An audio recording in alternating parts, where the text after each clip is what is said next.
Bismillahirrahmanirrahim. Assalamualaikum warahmatullahi wabarakatuh. Waalaikumsalam warahmatullahi wabarakatuh. Alhamdulillahi rabbil alamin. Wa usalli wa usallim ala nabiyyina Muhammadin wa ala alihi wa sahbihi ajma'in. Amma ba'du. Kaum muslimin dan muslimat rahimani wa rahimakumullahu ta'ala. Alhamdulillah, dengan nikmat dan karunia dari Allah Ta'ala, kita bisa kembali membaca tafsir ayat-ayat terkait puasa. Pada pertemuan yang lalu kita sudah menyelesaikan tafsir surat Al-Baqarah ayat 183. Sekarang kita akan memasuki tafsir surat Al-Baqarah ayat 184 yang masih berkaitan dengan puasa. Allah Azza wa Jalla berfirman, ayyaman ma'dudat. Puasa itu dilakukan di beberapa hari tertentu. Faman kana minkum maridhan aw ala safarin fa'iddatun min ayyamin ukhar. Siapa di antara kalian sakit atau safar, kemudian dia tidak berpuasa, maka wajib baginya untuk mengganti di hari-hari yang lain. Wa 'alal ladzina yutiqunahu fidyatun ta'amu miskin. Dan bagi siapa yang tidak mampu berpuasa, maka dia membayar fidyah berupa makanan yang diberikan kepada orang miskin. Faman tatawwa'a khairan fahuwa khairul lah. Siapa yang dengan kerelaan hati dia ingin berbuat baik, maka ini lebih baik bagi dia. Wa antasumu khairul lakum in kuntum ta'lamun. Dan jikalau kalian berpuasa, maka ini lebih baik bagi kalian jikalau kalian mengetahuinya. Al-Quran surat Al-Baqarah ayat 184. Kaum muslimin dan muslimat rahimani wa rahimakumullahu ta'ala. Pada pertemuan yang lalu kita sudah menjelaskan akan kewajiban puasa. Kewajiban puasa diambil dari firman Allah kutiba. Kutiba itu artinya apa? Diwajibkan. Ya ayyuhalladzina amanu kutiba alaikumusiyam. Wahai orang-orang yang beriman, diwajibkan kepada kalian puasa. Jadi kutiba itu artinya diwajibkan. Setelah Allah Azza wa Jalla menjelaskan bahwasannya puasa itu wajib, di dalam ayat ini Allah Ta'ala menjelaskan sisi kemudahan puasa. Atau Allah Ta'ala menjelaskan bahwasannya puasa ini walaupun wajib, tapi sebenarnya puasa ini mudah. Di dalam ayat ini disebutkan dua sisi kemudahan puasa. Yang pertama adalah firman Allah, ayyaman ma'dudat. Puasa itu dilakukan di hari-hari tertentu. Di hari-hari yang bisa dihitung. Maknanya adalah qalilah fi ghayatis suhulah. Puasa ini sebentar dan sangat mudah. Allah Azza wa Jalla tidak minta kita untuk puasa selama 12 bulan. Allah Ta'ala tidak minta kita puasa selama setahun penuh. Dari 12 bulan yang ada, bukan 6 bulan yang kita diminta puasa. Tapi hanya berapa? 1 bulan. Bisa jadi 29 hari, bisa jadi 30 hari. Dan itu sangat cepat sekali. Sekarang kita sudah sampai hari keberapa jemaah? Berapa? 10 ya, cepat sekali. Perasaan baru kemarin, sekarang sudah hari ke-10. Jadi ini sisi kemudahan yang pertama, yaitu puasa itu hanya di hari-hari terbilang. Hanya di hari-hari tertentu, maksudnya adalah sedikit. Dari 12 bulan, hanya berapa? 1 bulan. Ini sisi kemudahan yang pertama. Sisi kemudahan yang kedua, ternyata puasa ini juga di sana ada uzur-uzur yang membolehkan seseorang untuk tidak berpuasa. Hukumnya wajib, betul. Namun ternyata di sana kalau ada orang yang punya uzur syar'i, gugur dari dia kewajiban puasa.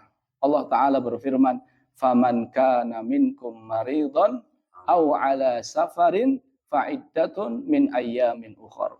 Siapa di antara kalian sakit atau melakukan perjalanan safar, kemudian dia tidak berpuasa, maka dia mengganti di hari yang lain. Ini sisi kemudahan yang kedua. Jadi di samping puasa itu hanya sebentar, hanya sebulan tok, dan itu cepat sekali. ternyata di sana masih ada uzur bagi orang yang tidak mampu berpuasa seperti safar atau sakit, boleh bagi dia untuk tidak berpuasa. Ini sisi kemudahan yang kedua. Jadi sisi kemudahan yang pertama tadi apa jamaah? Puasa itu cuma sebentar. Sisi kemudahan yang kedua adalah ternyata di sana ada apa? Uzur. Pada kesempatan kali ini kita akan membahas uzur yang pertama, yaitu firman Allah Ta'ala, "Faman kana minkum maridhon." Siapa di antara kalian sakit? Tentu kita tahu bahwasannya tidak semua sakit ini menjadi uzur syar'i. Tidak semua sakit itu menjadi uzur syar'i. Syekh Ibnu Utsaimin rahimahullahu taala membagi orang yang sakit menjadi dua. Yang pertama ada sakit yang menahun. Sakit menahun itu adalah sakit yang divonis oleh dokter bahwasannya dia kemungkinan kecil untuk sembuh. Bahasa Arabnya muzmin. Jadi sakitnya bertahun-tahun. Maka orang yang seperti ini jamaah tidak wajib bagi dia berpuasa, wajib bagi dia untuk membayar apa? Fidyah. Jadi sakit yang pertama adalah sakit yang menahun. Nas'alullah salama wal afiyah. Orang yang sakitnya bertahun-tahun, maka tidak wajib bagi berpuasa, wajib bagi dia cukup membayar fidyah. Berapa fidyahnya? Fidyah itu adalah makanan yang diberikan kepada orang miskin. Bisa dengan dua cara. Yang pertama kita berikan dalam bentuk mentah. Nisfu so, setengah so. Satu so itu kan yang kita keluarkan untuk zakat fitrah. Kita anggap 3 kilo. Berarti setengah so berapa? 1,5 kilo. Kita kasih beras 1,5 kilo, ya dikasih sarimi, mungkin dikasih telur dan seterusnya. Ini untuk satu orang miskin. Berarti kalau nggak puasanya sebulan, berarti berapa? 30. 1,5 kilogram beras bersama dengan lauknya. Lauk yang sederhana. Ini bisa kita berikan dalam mentahan. Atau bisa kita berikan sudah matang. Ini kita masak, kemudian masak yang untuk 60 porsi, untuk 30 porsi, jikalau kita atau jikalau seseorang tidak puasa selama 1 bulan. Jadi bisa diberikan dalam bentuk apa tadi? Mentahan, bisa juga diberikan dalam bentuk sudah matang, dan ini yang dilakukan oleh Anas bin Malik radhiyallahu taala anhu. Ustaz, lah kalau seandainya qadarullah dia sembuh, padahal dokter sudah memvonis dia ini susah sembuh, artinya kemungkinan kecil dia sembuh, tapi qadarullah biidznillah taala dia sembuh. Apakah dia wajib mengqadha yang sudah berlalu? Jikalau dia sudah membayar fidyah, maka tidak perlu mengqadha. Ini sakit yang pertama. Sakit yang kedua adalah sakit yang tidak menaun. Artinya sakit ini bisa sembuh.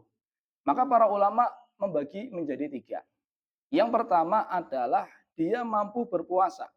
Artinya sakitnya adalah sakit ringan. Seperti pilek ringan, atau luka, atau panu, jerawat. Itu kan sakit juga jamaah ya. Tapi sakit yang seperti ini tidak disebut dengan apa? Uzur. Tetap bagi dia wajib untuk berpuasa. Jangan sampai ditanya, Pak, kenapa nggak puasa? Saya sakit. Sakit apa? Jerawat. Ya enggak.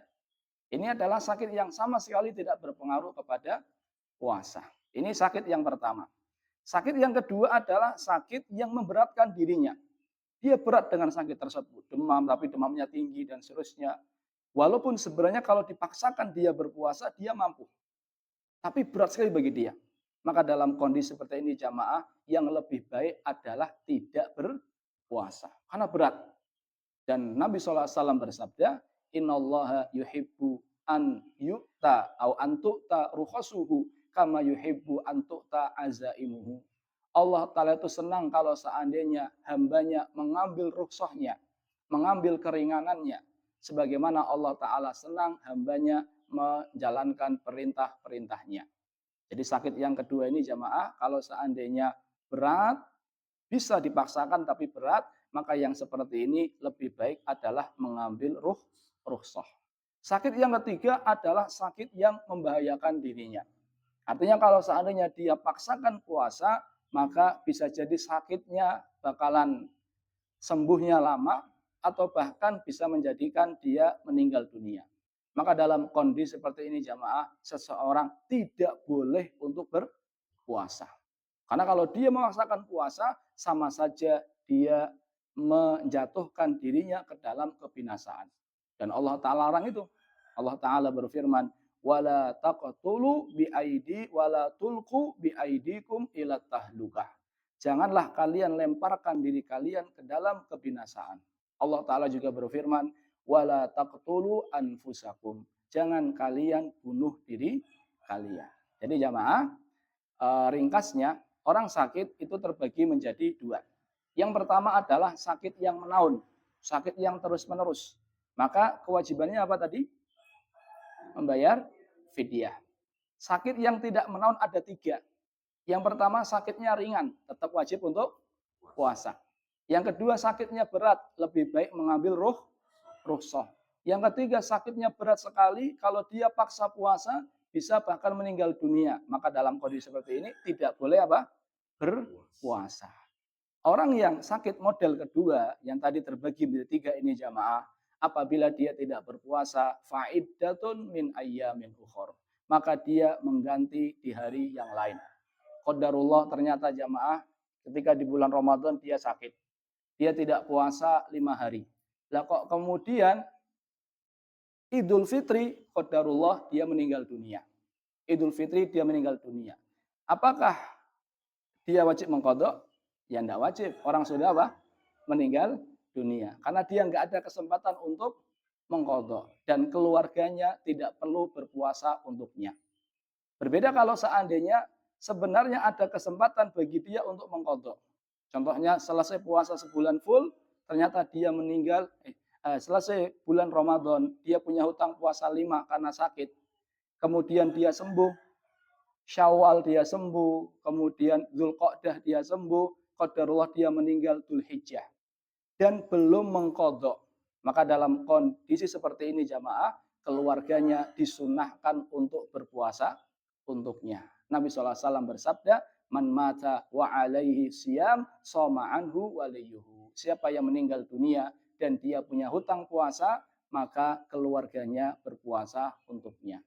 Jadi kalau seandainya tidak ada kesempatan untuk mengqadha, dia meninggal dunia, keluarga tidak perlu berpuasa untuknya. Tapi kalau seandainya dia meninggal dunia, sebenarnya ada kesempatan untuk mengqadha, maka keluarga berpuasa untuknya. Wallahu taala alam bisawab. Terima kasih atas perhatiannya. Kita tutup dengan doa kafaratul majlis. Subhanakallahumma bihamdika asyhadu an la ilaha illa anta astaghfiruka wa atubu ilaik. Wassalamualaikum warahmatullahi wabarakatuh.